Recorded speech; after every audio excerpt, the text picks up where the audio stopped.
The Taiwanese diaspora has long played a key role in raising Taiwan's profile abroad and strengthening Taiwan's relations with that of the country they reside in.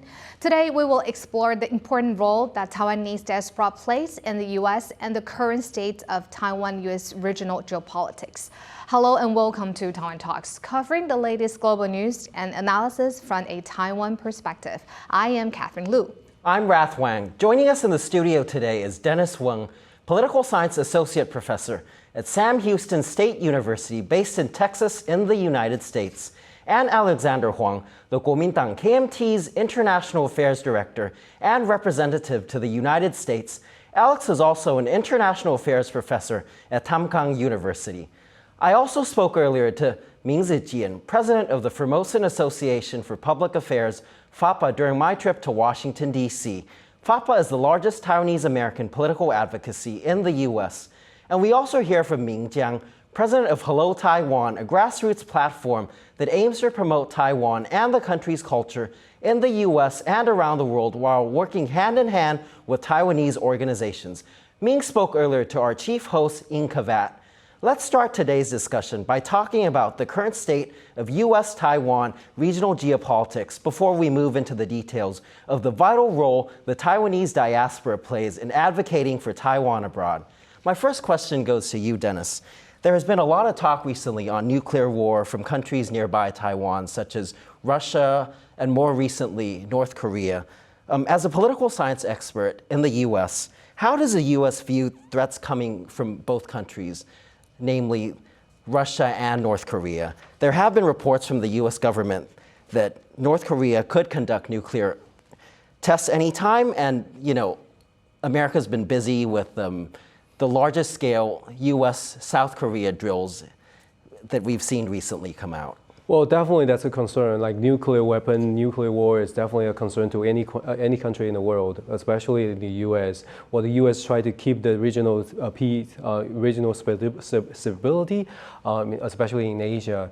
I think U.S. try to calculate carefully, cautiously about this situation, North Korea and Russia. But you can also see the U.S. treat these two different situations differently. Why I say so? Because if you listen to how U.S. respond to North Korea's nuclear test and respond to the possible threat from the Russia, well, U.S. actually tried take very firm stance on North Korea, but to Russia, or U.S.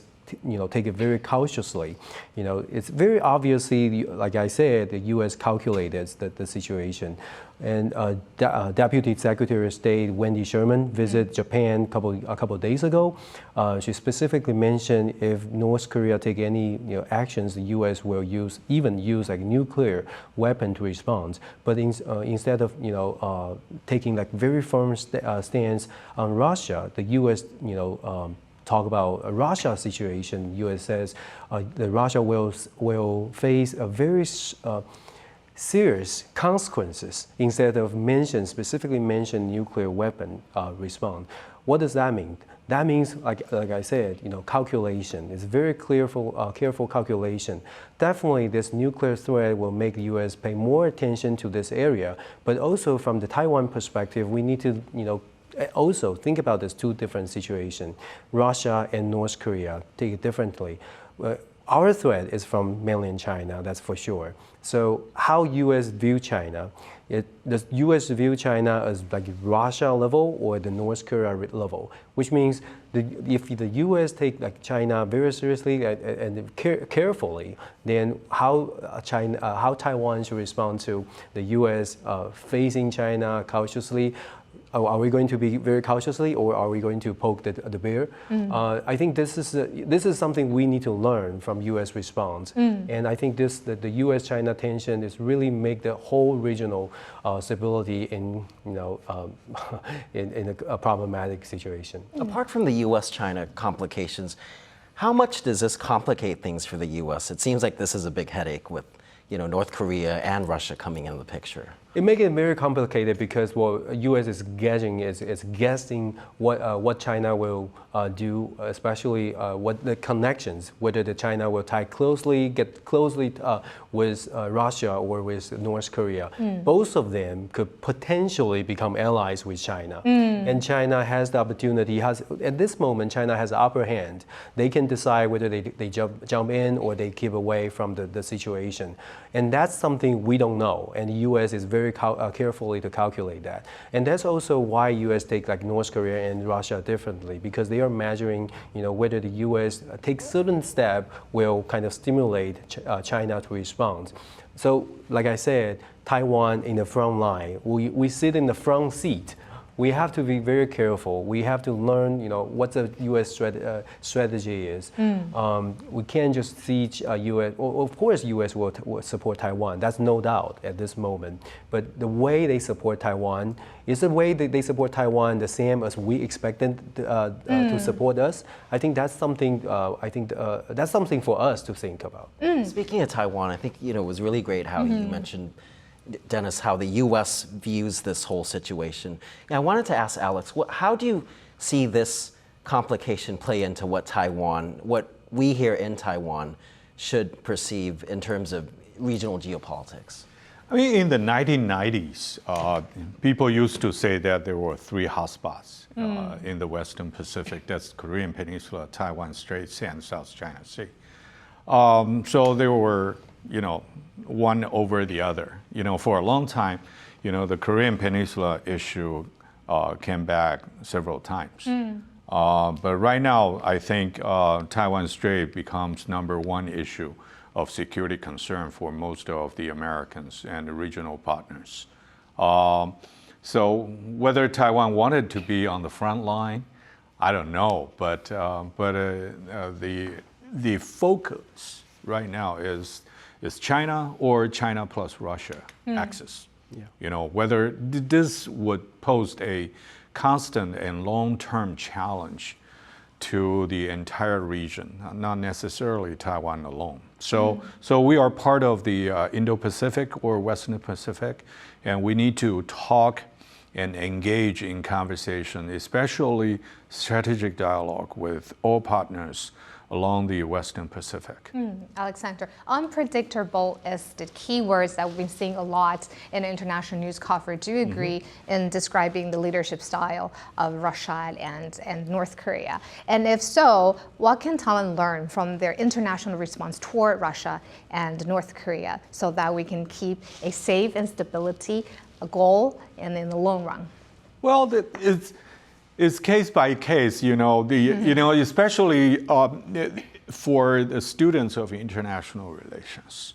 I think the international coalition and concerted response to the Russian invasion over Ukraine is, unprecedented, because it redefined that how ally could react to an invasion, how sanctions can be run, and expanded and with a specific target.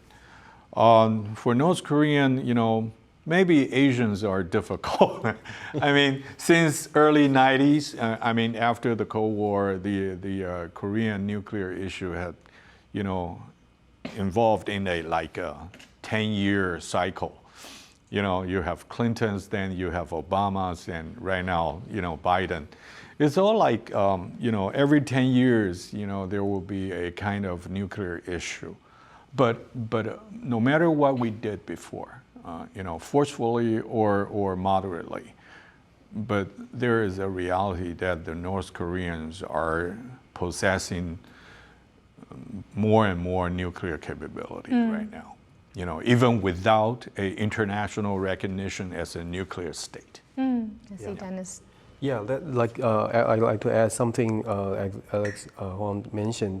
uncertainty, right? Unpredictable. Unpredictable. When we face this uncertainty, unpredictable situation, there are two part of things we definitely need to do. One, try to pass a clear information to our audience, to our people, like Taiwanese people. Let Taiwanese people understand the whole situation. The international news, how we connect the international, the info war.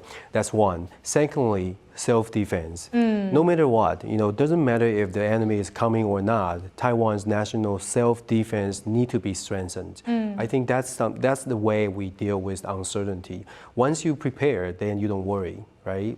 The situation now, we feel like anxiety because we're not ready. We know we are not ready. We know we kind of weak. Just like students taking exam, right? If you are well prepared, you still feel like anxious, but you're ready, right? But at this moment, Taiwan probably need to get more prepared. I think the U.S. and also EU has sent out a very clear message that they will help or take care of the country who take care of themselves. Yes. Do you think that also applied to Taiwan Strait area? Yes, good question. That's definitely yes. That's a yes, right? Afghanistan, a very clear case, right?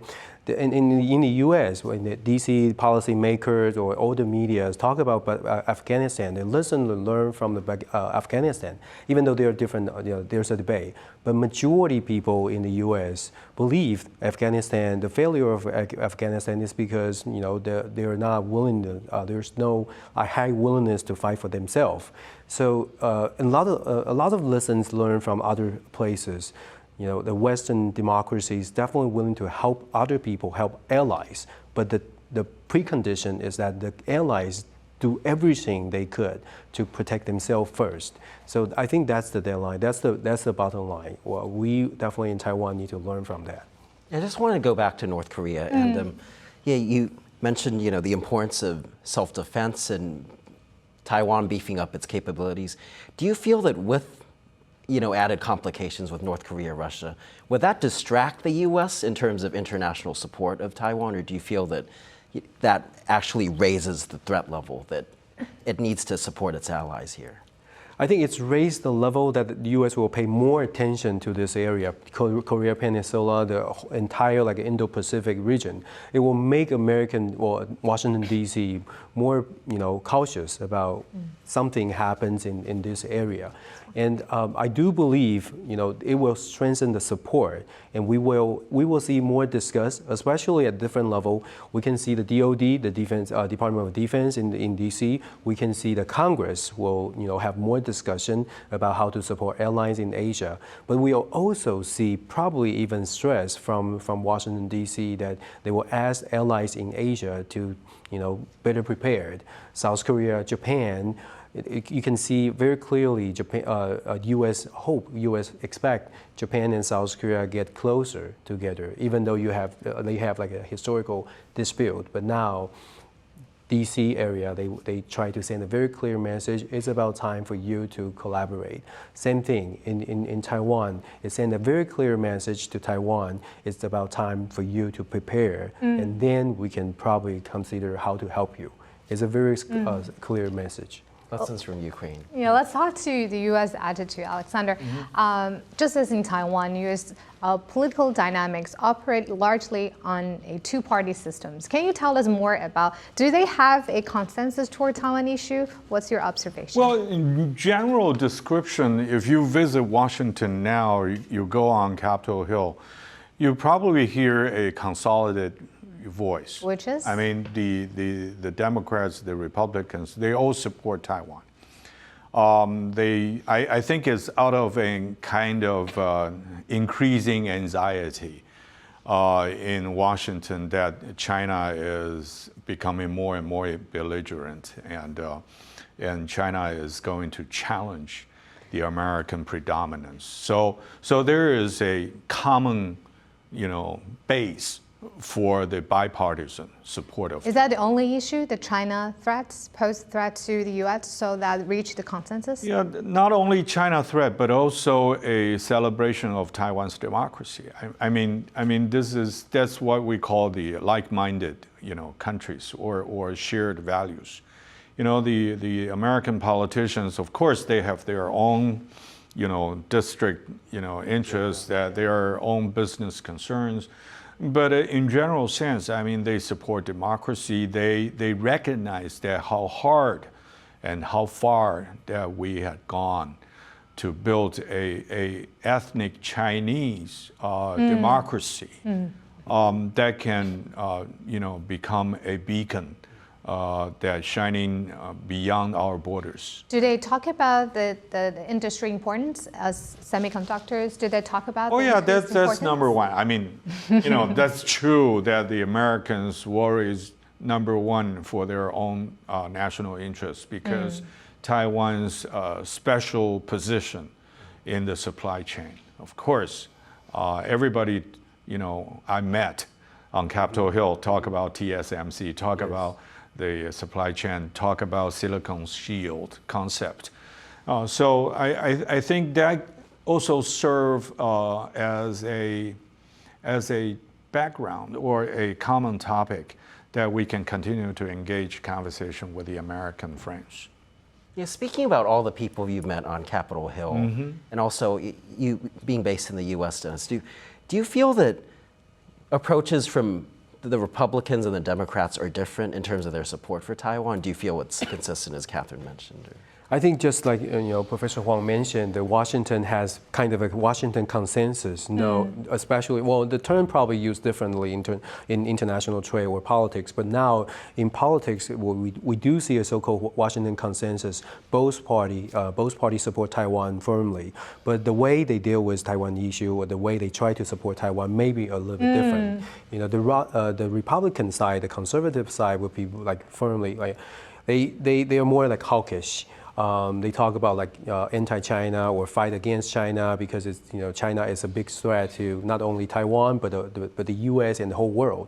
But Democrat is probably they support Taiwan. They try to protect U.S. interests, but they still try to find another way to deal with China. So yes, there's a Washington consensus supporting Taiwan, and yes, there are differences. Democrat and Republican still has different means, and they're still debating. And as we can see in the upcoming midterm elections, you can see very clear they have different argument. And Republican, once the Republican, if Republican get a majority in Congress, we can see like probably more hawkish attitude toward China after November. The next Congress, we will probably see like more pressure to China, and they will focus more on how to deal with China and probably given Taiwan more support.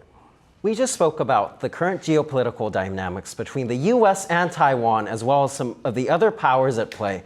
Let's now hear from Ming Zijian, the president of the Formosan Association for Public Affairs, Taiwan's largest political advocacy group in the U.S. Jian spoke to me in Washington about the many initiatives that his organization is pushing ahead with, in addition to furthering strategic ties between Taiwan and the U.S. Let's take a look. We have been campaigning for a U.S.-Taiwan free trade agreement, right, for many years, past 2 decades, whatever. So we believe such a FTA is not just critical to Taiwan's democracy, freedom, and independence, right? It is also very important for our survival, right?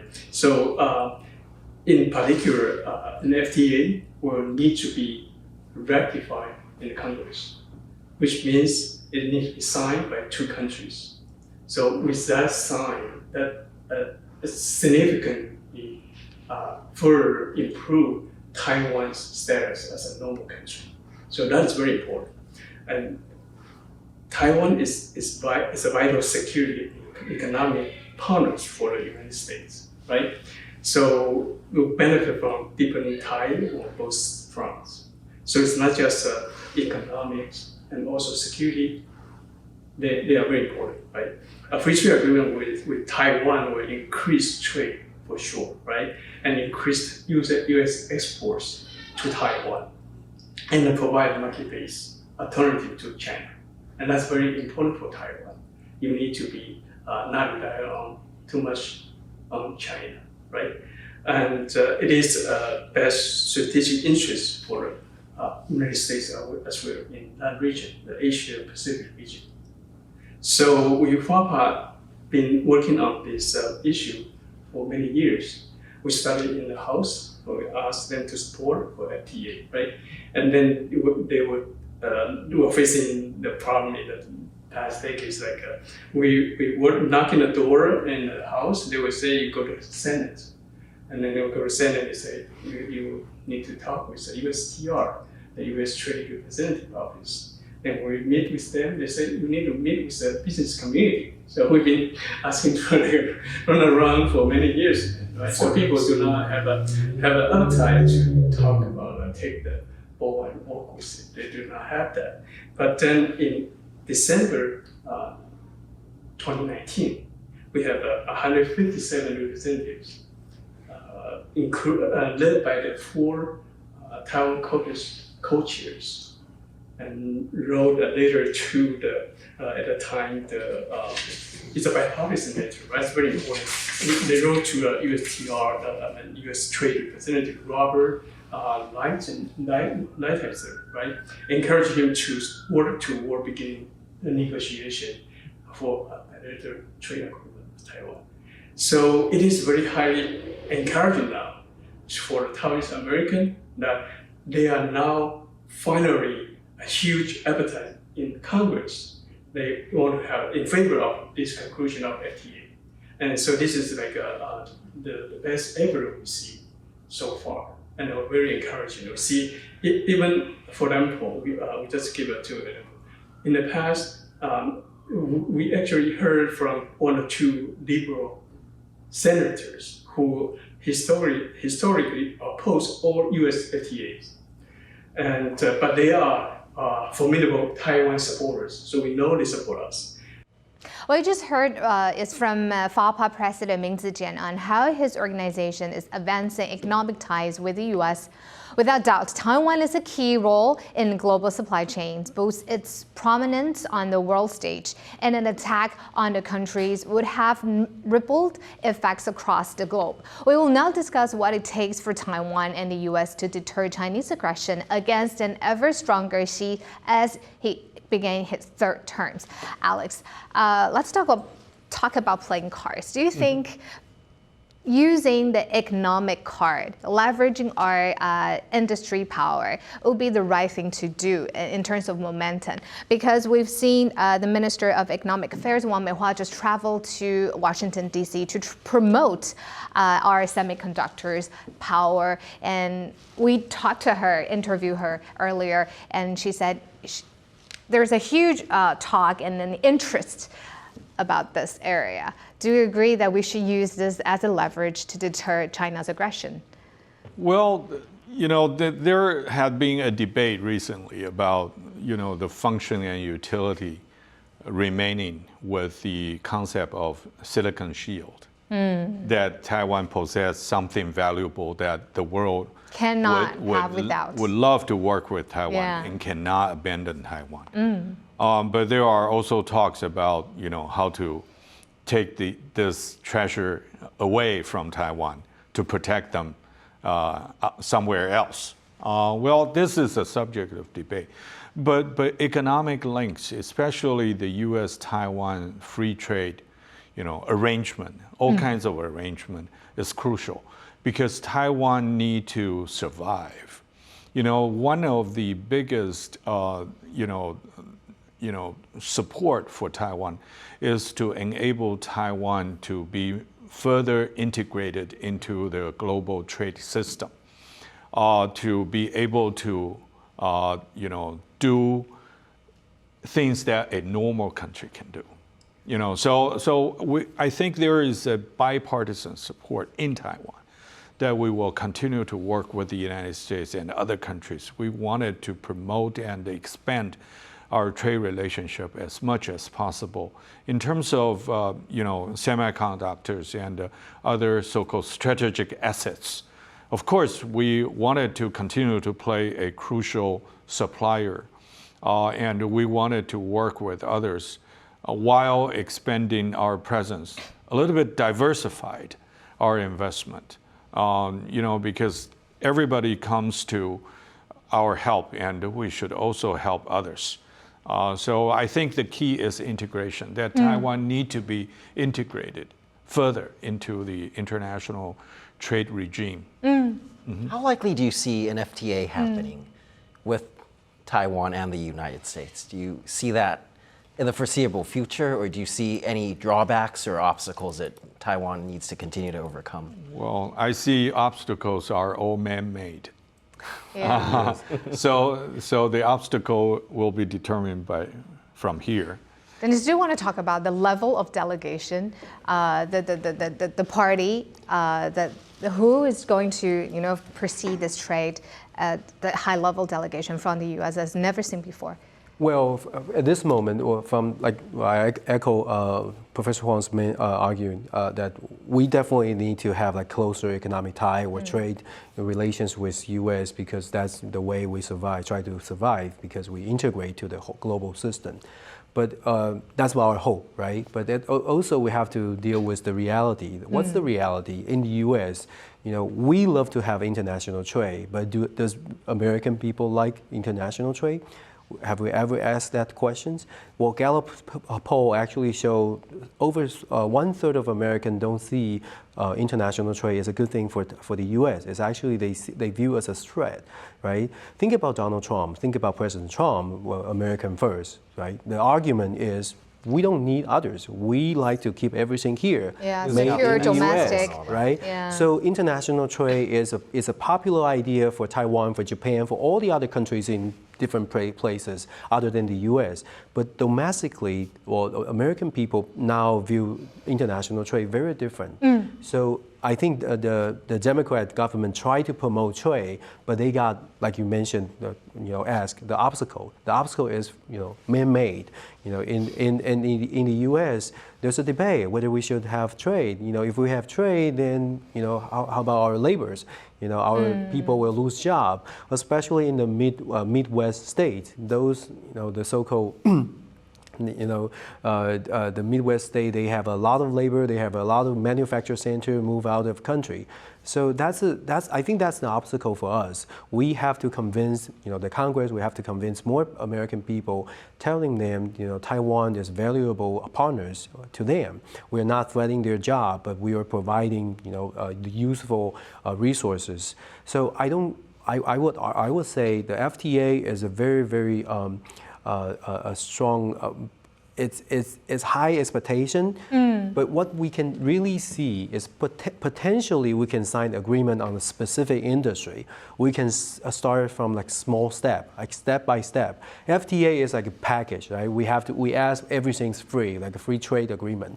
So it's a very, very broad idea and a great idea for Taiwan. But in reality, how are we going to achieve FTA? Probably we can convince many congressmen, many congresswomen, maybe we can work on semiconductor first, maybe we can work on certain specific industry first, and then grow from there. More I think that's a patching it more up in actual that's right. NAFTA-style FTA. Yes, I think that's the way to go. Alex, you're the representative of KMT to the U.S. and you're the expert in this area for so many years. But do you see a huge progress in terms of economic ties and FTAs in recent years and in Biden administration? Well, I think, if we compare the current state and efforts to, about 10 years ago, yes, there have been significant, increase of efforts. I think Washington is now more keen to provide all the possible assistance, short of FTA.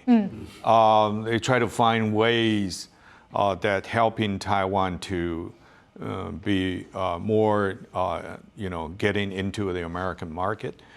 We also show our sincerity to accommodate that the specific concern of the United States. Of course, it's reciprocal, because Taiwan, literally sweep away the rectopamine issue and show a good, will and good sign to the United States. And the United States try to find other ways, because we, in Taiwan, we understand that there are, considerable concern in the United States about, free trade arrangement, globalization. What does it mean for American jobs? We understand, we are sensitive to that. So the best way is that we both sit down together and find a good way that we can have a win-win situation for the industry that we care about. Anything unilateral would not be helpful for the bilateral relationship. Going back to how trade, becomes a key point in the defense of Taiwan. Now let's talk a bit about defense itself. With the Taiwan Policy Act passing, the Senate Foreign Affairs Committee, there's been a lot of talk saying that the actual defense provisions will go into the NDAA instead of an actual whole packaged Taiwan Policy Act. How probable do you see that happening, and how much do you feel that assistance is effective in deterring a Chinese invasion? Two parts. The first part is how possible. I see very likely it will be integrate to the NDAA because that's how the Congress. What I see from what I learned from Congress, they try to find any kind of way or any means to help Taiwan. So I see possibility. Very likely they will try to include certain provision into the NDAA. So possibility high. And then is that substantially help Taiwan? I think so. I think any kind of support will help Taiwan. But I think the point is whether Taiwan can have a say. It's not like one direction. It's not like we ask the U.S. to give us directions. Rather, I think Taiwan need to think through what we really want to see, what do we want, what do we need. From Americans' perspective, they're willing to help. But at the same time, I see there's a need for Taiwan to have a consensus across different party, for Taiwan to think through, what Taiwan national defense strategy is. At this moment, I think in Taiwan we still have debate. But now the U.S. want to help. It's like the United States is ready to help, but we need to tell them how are you going to help us? How we want you to help us? So you feel the issue is multifaceted. It's either what we think is the most probable, say the porcupine strategy, and second is more what the U.S. wants us to do. And you feel there needs to be a balance between these. I think so. I think any countries should have their own say. Only Taiwan know what Taiwan wants. That's the idea, right? Only Taiwanese people know how much we like and what kind of strategy we would like to protect our country, right? So if we ask the U.S., we like I said, we got a lot of support from the U.S. But at this moment, I think it's time for Taiwan to think what kind of support we really like to see and what kind of support can actually help us to make Taiwanese people aware it's time for us to stand up for ourselves. But with the current provisions, it's actually the U.S. telling us what to do. Is that what? It seems like, yes, we will get more direction, we will have instruction, but I would argue Taiwanese people is smart enough to make their own self-defense strategy. Alex, now we touch upon the issue of mentality and ideology. We have two different parties here. Democratic system. How is it possible for us, Taiwanese people as a whole, to have a consensus, united strategy toward aggression from China and letting, to be honest, I do not see much difference between two parties? Between the two parties in terms of strengthening our defense capability and capacity. To find ways to get closer military ties with the United States. I don't see much difference. The differences, exist. Mostly I would blame ourselves because we need to have a national defense strategy. We thought we have, but we need to have a more good clear one? Articulation of our defense strategy, number one. You mean for KMT or for? For both, no matter who is in power. For the entire country. For the entire country. Secondly, we need a better civil-military relations or political-military relationship. Conversations between uniformed services and the civilian leaders are not as healthy as I would like to see. Number three, of course, is language barrier. we can argue and debate and shout at each other in Mandarin Chinese, but how can we, sort out a consensus based on our calculation of the future possible military conflict and form of war, and then communicate that with our American counterpart and convince them. The God gave us a power to convince, but we need to live up to that capability to exercise that power. There seems to be an immediate need, as you mentioned, for a national defense strategy. But if you look across the strait, Xi is rapidly mobilizing his team. And if you look at the 20th Congress, there seems to be this new team of militaristic people talking about bringing Taiwan into its control, unification, and all that. What is the most immediate thing you think Taiwan needs to do in terms of our beefing up our defense capabilities? I would say number one is public awareness.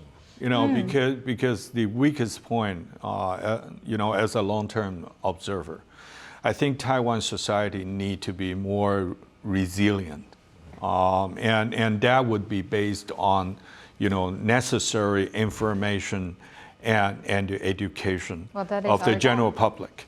Inform people that the real threat is there. Sometimes when you alert people, you may lose vote. But for God's sake, the politicians needs to be more clear and to inform their supporters that there is a danger and is looming large. Secondly, I think it would be, there must be someone bite the bullet and tell people that there is no cheap defense. Freedom is not free. So we need to invest. If we continue to see that spending money on our own defense as waste of money, then we cannot rally international support. So there are a lot of homework that we need to do. Of course, there are debates like porcupine. Some people said that this is what Taiwan can do best. Instead of an arms race. Right, but for others, that porcupine is hard to swallow, but can be starved to death as well. So Taiwan needs to build necessary sea-lanes of communication, capability. So we need to we cannot have a national debate, but given the reality on the ground, but among experts, civil military experts. I think we are getting there because the threat is real now. And so there must be a kind of conversation, serious conversation, if not debate. Do you feel it's different from Ukraine? As you've seen U.S. West support for Ukraine, did the country become more, say, united when the Russian threat became real? I do believe that Ukraine is more united. Definitely at this moment is more united after the situation, the crisis, or the military confrontation, the war. But is that the lesson we like to learn? That's a question we like to ask ourselves. Yes, united. Well, Ukraine is united afterwards. Can we unite it before that? Can we unite it before any military possible confrontation occurred? That's like I echo Professor Huang. There's a lot of things we need to do at this moment in Taiwan. The public awareness. Do Taiwanese people really aware that the threat? The economists, right, have a cover story. Taiwan is the most dangerous place in the world. The number one goal is to deter, as I think. Well, to prevent. To prevent, to deter, to prevent, and I think how to unite this country, how to unite this society. Once we unite it, then we can start thinking how to work on this. Yeah. I keep saying this. We try to have more people understand the real situation. It's not threatening people. It's make people aware what's going on, and then what kind of things we can do. Like I said, Ukraine people now united, but we want to unite it before anything happens. But do you think once people really get a full awareness toward what's going on right now and what's the situation right now, so after that we can have a consensus in a united national security strategy? once we united ourselves, I think that the concern is, well, once we united, probably a lot of people have said, well, I don't want to fight. I like to, hiding somewhere. But the thing is, if we understand the situation and we also tell people, with all the support, we can do this. I think this is the message a politician or all the society need to learn. We have to remember this. Even if we got the most advanced weapon, it won't help. If we don't have if you don't have a strong mind, if you don't have a strong, united totally people, F-35 is good enough, but who's going to fly it if we don't want to fight? If Taiwanese people is not ready to fight, it's not ready to defend ourselves. But to have that strong mind, united mind, we have to unite ourselves, the society. At this moment, we see like polarized situations. So it's the will to fight, uniting and being determined to protect Taiwan. Yeah. Alex, looks like the war we were talking about so much, no matter in Taiwan or abroad, is it inevitable? Well, you can never say never. But if we do not want to be in the situation like the current Ukrainian people experienced, then we must buy time. Buy time. Buy time. Even in the Ukraine situation, they have 8 years after Crimea, before the war started in 2022. So to buy time, as Dennis has said, that we are not there yet. We need to build up our capability, and that all need time. So the number one issue is to use preventive diplomacy to help us to work with other countries so we can buy time. That's what we're doing right now. Yes. And also, we cannot forget that when we are able to buy time, we also need to beef up our defense capability as well. Yes. We just spoke about Taiwan-U.S. ties and the need for Taiwan to deter against a Chinese invasion. Let's now hear from Ming Jiang, president of Hello Taiwan, a grassroots organization that promotes Taiwan and its culture in both the U.S. and abroad. Ming spoke to our chief host, Ying Kavat, earlier. Prior to Hello Taiwan, Ming was the president of the Taiwanese Chamber of Commerce in New York. Ming spoke about the determination of overseas Taiwanese to protect the homeland. Let's take a look. I think back to the example of Afghanistan and Ukraine, I think if Taiwanese can show that we have the determination and the will to defend Taiwan, that will resonate a strong message to China that it's not going to be Taiwan's not going to be a pushover, and we're going to put up a fight. So are you talking about overseas Taiwanese coming back to Taiwan to help fight? Oh, I think it could work on both sides. Myself, I'll be glad to do that willingly. I think here people in Taiwan, certainly there are plenty of people that was willing to do that. We had a visit with Chairman Cao, and his Black Bear project is very promising, and to show that determination of that Taiwanese are willing to step up and fight. And I know from overseas, there are more and more people answering to the calling. And if there is a trouble in the horizon, we will all step up to help. And do you think Taiwan is doing enough in terms of the civilian defense? I think we can do more. Again, back to those two examples, the U.S. would like to see that there is definitely more commitment coming out of Taiwan. I think Secretary Espen had make a recommendation that perhaps we should raise that military services mandatory 1 year. I think it's probably not a bad idea, and I think there's plenty of support of that. So hopefully, maybe down the line, there is a potential for that change. You just heard from Hello Taiwan President Ming Zhang speaking about how Taiwanese Americans will not hesitate to coming back home to Taiwan in defending the country. Okay, right now let's talk about the key role that Taiwanese Americans play. You've been in the United States for a very, very long time. You have a lot of students. You're our beloved teacher, but can you tell us your observation in the United States in terms of promoting Taiwan, letting people know our real situation, what kind of role that Taiwanese American plays right now?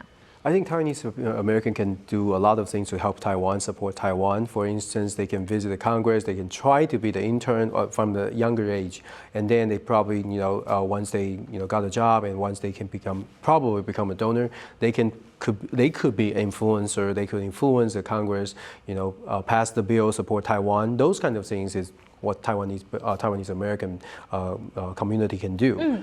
But in terms of coming back to Taiwan to fight for Taiwan, I think that's the idea. I mean, ideally, people were willing to do some more for Taiwan. But in the real situation, we have to face the thing. If any kind of military confrontation happened, in practice, for real, we won't have any travel. It's not allowed to fly in. Those kind of things you have to take into account. So when we ask the question whether you're willing to fight for Taiwan, people will say, yes, I'm willing to fight, but I'm not capable because I cannot come back, or people cannot actually It's not a realistic question. It's not a realistic question. Are you willing to come question. Back? Yes, but Taiwan, like I said, Taiwanese American could do a lot of things to support Taiwan, but they have to have one thing in mind. The purpose is to avoid war. The purpose is not to fight. The purpose is try to prevent the war. So that's how we love Taiwan. That's how we protect Taiwan, support Taiwan. Did you see an image shift for Taiwanese American to represent Taiwan's or Taiwanese culture? Do they represent a more friendly face in recent years? I think gradually, yes. Well, and also the U.S.-China tension make more, appealing, Taiwanese American community more appealing in American society.